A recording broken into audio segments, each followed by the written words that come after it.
السلام عليكم.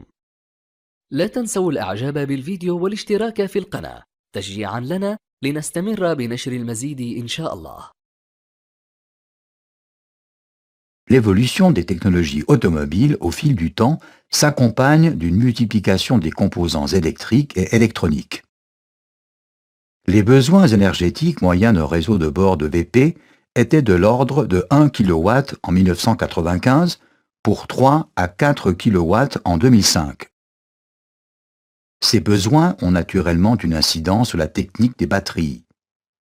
La densité de puissance des batteries actuelles est de 1 à 3 fois supérieure à celle des batteries au plomb classiques. Les commandes électroniques sont aujourd'hui incontournables du fait de la complexité des interactions entre les composants des véhicules actuels. Mais nombre d'éléments de sécurité, tels que les capteurs de collision et l'ABS, nécessitent eux aussi une alimentation électrique fiable. Les batteries doivent donc être moins sujettes aux défaillances et présenter une longévité accrue. La compétitivité et l'amélioration continuelle de la qualité sont également des critères prépondérants. Si les batteries au plomb classiques nécessitent un entretien régulier, les batteries de traction actuelles sont sans entretien.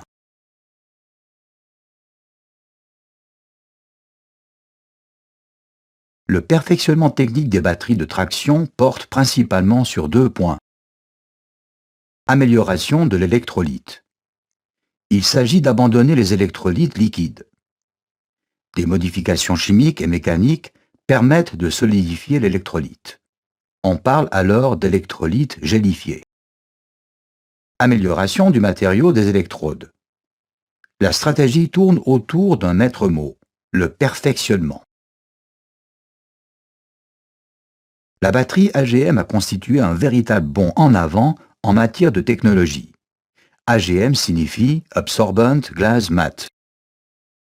La technologie AGM se caractérise par la fixation de l'électrolyte sur un buvard en microfibre de verre qui le maintient en quelque sorte prisonnier. Ses avantages par rapport aux batteries classiques sont les suivants. Sécurité anti-fuite, qui permet notamment de monter une batterie AGM dans n'importe quelle position. Absence d'entretien et tenue aux cycles élevés. La tenue au cycle renvoie à la résistance d'une batterie aux charges et décharges alternées. Résistance aux vibrations. Une batterie est quotidiennement exposée aux vibrations. La solidification de l'électrolyte le rend insensible aux sollicitations mécaniques subies en cours de conduite. Bonne caractéristique de démarrage à froid. Les batteries AGM peuvent fournir un courant élevé lorsque la température est basse. Les batteries AGM sont idéales pour la double batterie. La mise en œuvre d'autres matériaux pour les électrodes a permis d'augmenter nettement les performances des batteries AGM à l'image de la technologie Silver.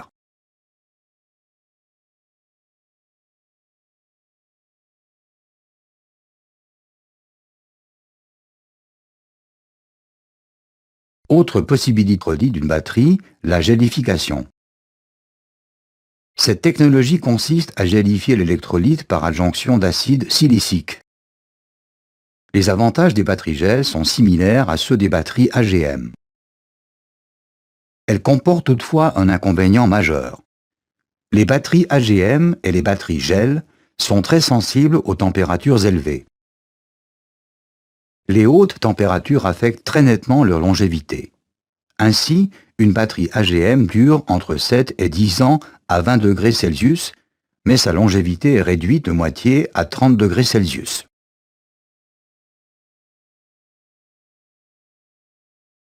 Les batteries AGM et les batteries gel sont donc montées de préférence à l'abri, par exemple dans l'habitacle. Il convient d'éviter de les installer dans le compartiment moteur. Utilisez le bouton pour revoir le tableau des températures.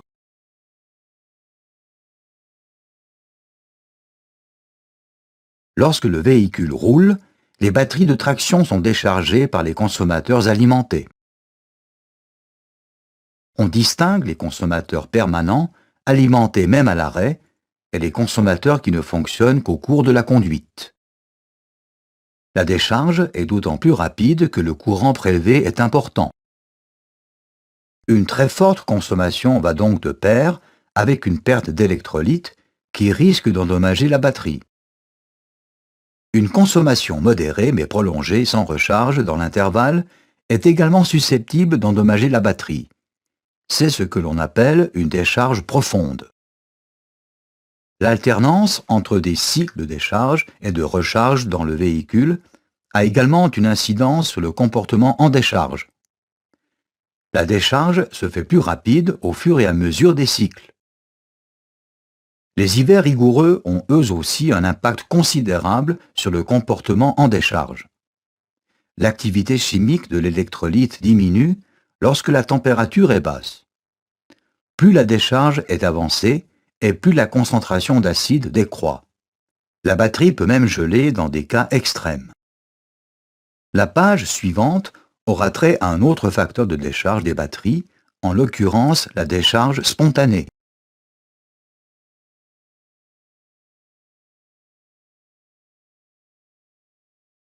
Les batteries se déchargent sous l'effet du courant prélevé par les consommateurs, mais aussi d'elles-mêmes.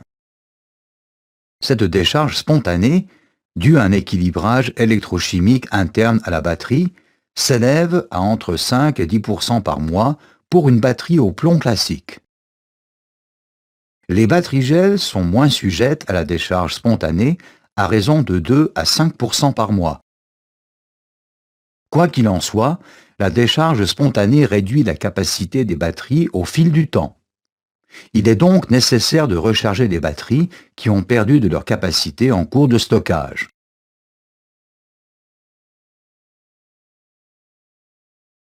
Les batteries de traction peuvent subir des dommages en cas d'erreur de manipulation. Les risques ne sont pas les mêmes pour les batteries au plomb classique et les modèles récents. Les facteurs de dommages sont les suivants. Décharge profonde. Décharge complète préjudiciable à la batterie. Tout particulièrement avec les batteries au plomb déchargées. Risque de gel de l'électrolyte à basse température. Toujours pour les batteries au plomb. Contamination de l'électrolyte par un appoint d'eau non conforme. Le stockage de batteries déchargées peut occasionner des dommages permanents. Quelle que soit la batterie, toute surcharge ou courant de charge excessif provoque des dommages irrémédiables. Les batteries au plomb classiques présentent un risque de fuite de l'électrolyte en cas de basculement. Le stockage et le fonctionnement à haute température affectent nettement la longévité des batteries. Amenez le pointeur de la souris sur les différents facteurs de dommages pour faire apparaître une description succincte des risques correspondants.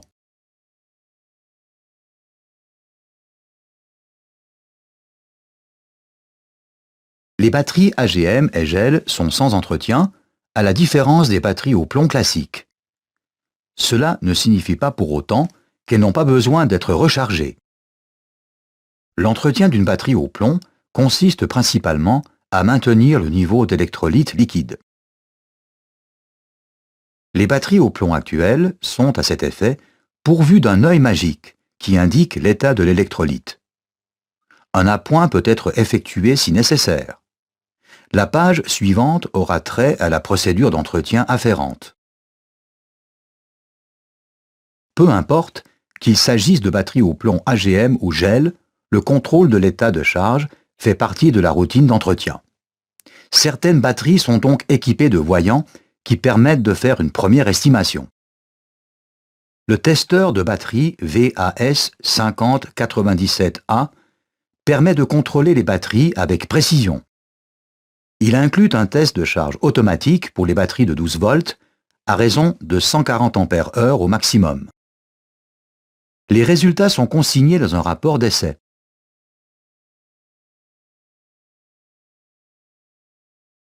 Les batteries au plomb sont des batteries humides qui perdent de l'eau par évaporation ou formation de gaz détonant lors de la charge.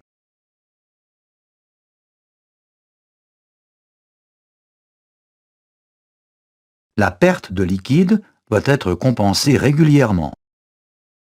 le niveau de liquide peut être contrôlé en dévissant les bouchons de cellules. Il doit être situé entre les repères min et max. Il convient d'utiliser exclusivement de l'eau distillée ou déminéralisée pour les appoints. L'eau du robinet pourrait en effet occasionner des dommages irréparables. Veillez à remplir équitablement toutes les cellules sous peine d'écart de capacité d'une cellule à l'autre. Les batteries au plomb classiques ont une autre caractéristique notable, puisque la densité de l'électrolyte est directement liée à l'état de charge de la batterie. Cette densité peut être déterminée à l'aide des voyants intégrés, tels que l'œil magique, mais aussi avec un pèse-acide. Pour ce faire, il faut aspirer un peu d'électrolyte dans le pèse-acide. Il suffit ensuite de relever le résultat. Si la densité est basse, la batterie est déchargée. Si elle est élevée, elle est chargée. Cliquez sur le bouton pour plus de détails sur la détermination de la densité de l'électrolyte. Des chargeurs branchés sur le secteur permettent d'effectuer une charge partielle ou totale. La plupart des chargeurs actuels sont dotés d'une régulation électronique et chargent les batteries de traction automatiquement. Les chargeurs plus anciens nécessitaient un réglage manuel du courant de charge. Celui-ci était déterminé en fonction de la capacité nominale de la batterie, mais également de son état de charge. Les chargeurs électroniques adaptent automatiquement le courant de charge à l'état de charge des batteries, évitant ainsi tout risque de surcharge dangereuse. On distingue divers types de charges suivant l'intensité du courant. Entre 12 et 16 heures. En cas de décharge profonde, une charge normale demande 24 heures. La charge de maintien sert à préserver la capacité de la batterie avec un courant de charge faible. Elle est utilisée pour les batteries qui n'ont perdu que peu de capacité. Les charges rapides à intensité élevée sont proscrites pour les batteries de traction sous peine de provoquer des dommages. N'oubliez pas que des gaz détonants peuvent se former au cours de la charge. Vous trouverez ici les diverses mesures de sécurité à prendre pour charger des batteries. Cliquez sur les boutons associés aux chargeurs illustrés pour visualiser leurs caractéristiques techniques.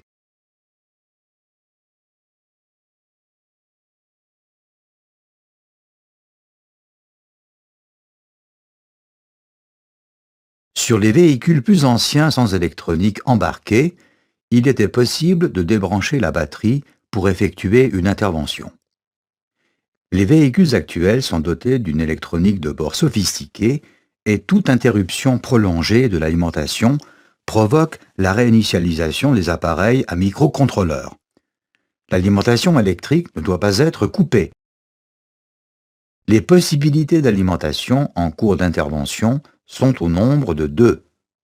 Charge tampon de la batterie ou soutien du réseau de bord en cas de dépose de la batterie. La charge tampon évite que la batterie ne se décharge lorsque le moteur est coupé. Ce mode permet également de recharger la batterie. Le mode soutien sert à alimenter le véhicule en cas de dépose de la batterie et notamment changement de batterie ou de test d'un groupe. L'alimentation doit systématiquement être branchée avant de déposer la batterie.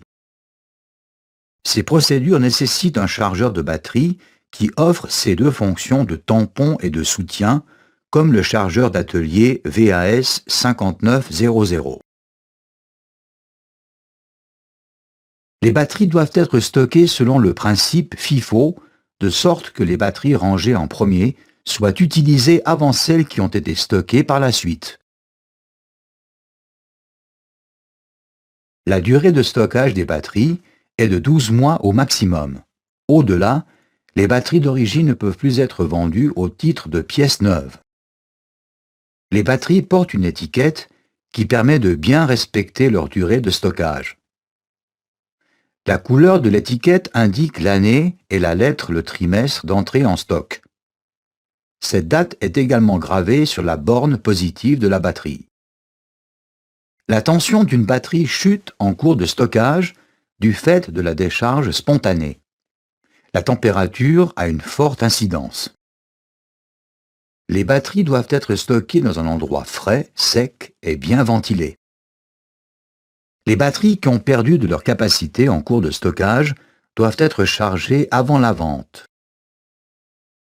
Le transport des batteries est également soumis à quelques conditions. Les batteries doivent être fixées pour ne pas glisser ou basculer. Tout court-circuit aux bornes doit impérativement être évité. Il faut donc conserver les caches des bornes pour le transport. En cas de transport sur palette, les batteries doivent être cloisonnées par du carton. Avant tout transport, il est indispensable de nettoyer les résidus d'électrolyte sur le bac des batteries pour éviter tout dommage consécutif. Cliquez sur le bouton pour en savoir plus sur les codes couleurs qui indiquent la durée de stockage.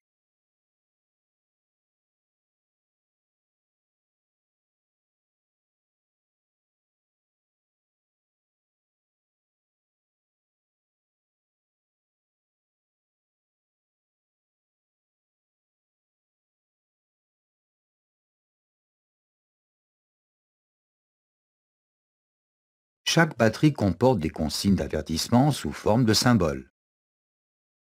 Prenons le temps d'imaginer le scénario suivant. Vous avez par mégarde surchargé une batterie au plomb. Comme vous êtes pressé, vous ne vous en rendez pas compte.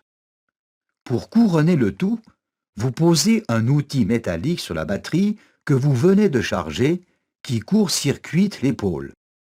La surcharge de la batterie au plomb a produit des gaz détonants dangereux. Le court-circuit fait son œuvre. Il provoque des étincelles et la batterie explose tout simplement.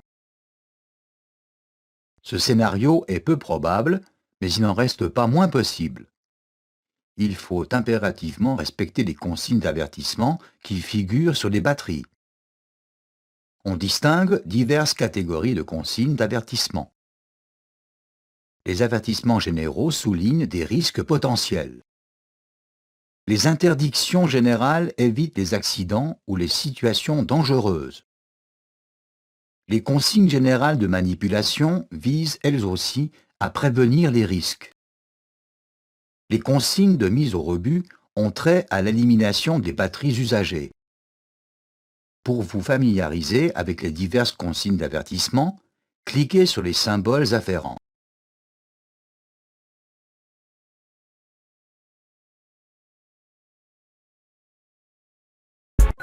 شكرا على المشاهدة. إن أعجبك الفيديو سجل إعجابك ولا تبخل باقتراحاتك للفيديوهات القادمة، كما لا تنسى الاشتراك في القناة لتصلك فيديوهاتنا اليومية.